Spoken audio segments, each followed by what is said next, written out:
Westworld Analysis. I want to discuss one of my all-time favorite scenes and also storylines from Westworld, and it's that of Clementine Pennyfeather, the prostitute host and best friend of Maeve. I mean, this character drives me nuts just as much as Shakespeare could.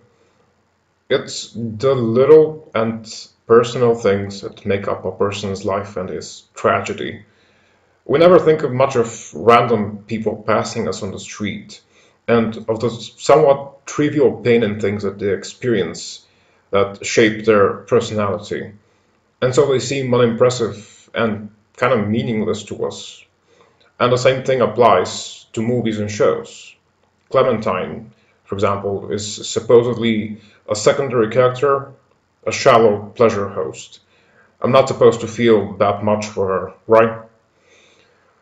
Well, this is where masterpieces of art strike best, at the unexpectedly vulnerable heartstrings of the viewers, and they totally got me with that one.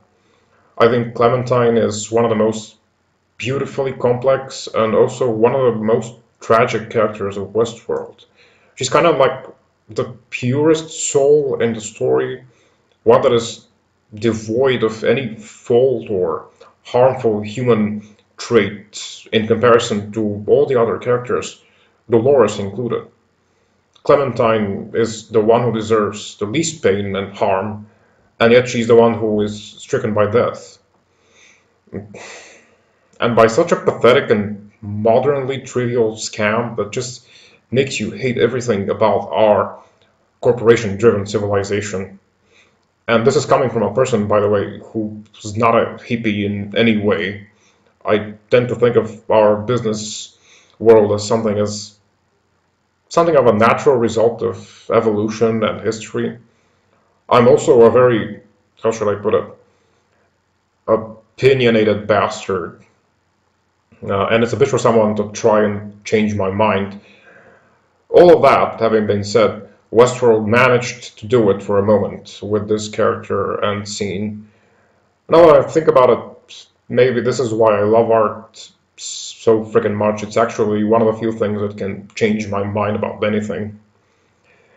Anyway, the particular scene I'm talking about is the one in episode 7 where Maeve and Clementine meet up at a bar, and Maeve already knows their world is fake and starts doubting everything. And so she asks her friend Clementine if she also has strange nightmares, if she also senses that there's something wrong about their whole existence.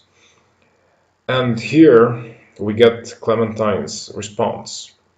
No, she's not aware of anything wrong in their world. She's not gonna contribute to the main plot line in any significant way. And yet she goes on to give one of the most beautiful speeches in the series, the little story of her own life, and of her own personal pain. And she, being the strong person she is, did not share it with anyone at any point throughout the story. And she does it just now to her best and maybe only friend.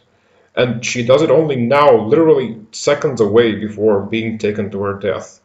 It's so tragic and undeserved, and it's gonna be stuck in my mind for the rest of my life.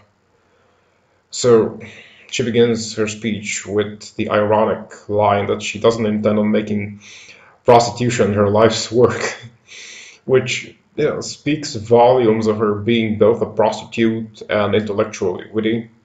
And being as sweet as she is, she immediately realizes that this might have sounded offensive to Maeve. And she goes on to apologize. And the actress, so beautiful.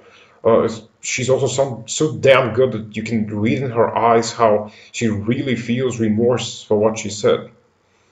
She then goes on to tell the story of why she's a prostitute, how her family owns a farm on land that's not fertile, and they can't make a living.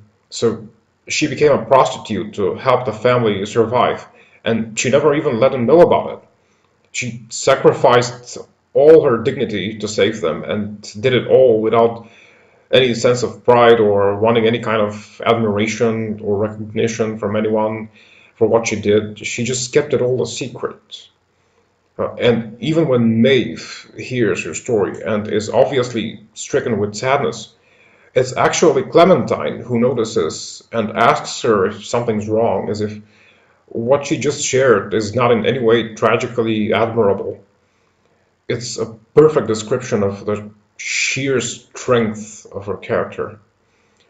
And then, of course, oh my god, then comes the best part of her monologue, the very final part, where she says that she will get whatever life she wants.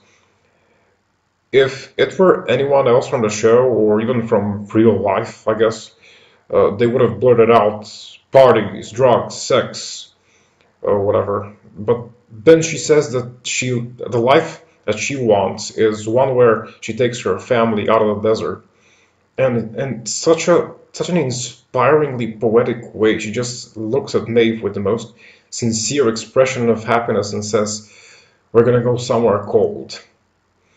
It's something so simple and yet drastic in her own little universe. I'm struggling not to let myself cry right now as I'm talking about all of that, describing it out loud to myself for the first time. Um, I want to finish this analysis with the most difficult fact to take in, and it's that at the end of the day, we are reminded that it's all just a cruel joke, a lie. All that is her tragedy and everything that makes her character is made up for the sake of entertainment. But I like to think that it's not exactly so, because her backstory is obviously written by Ford.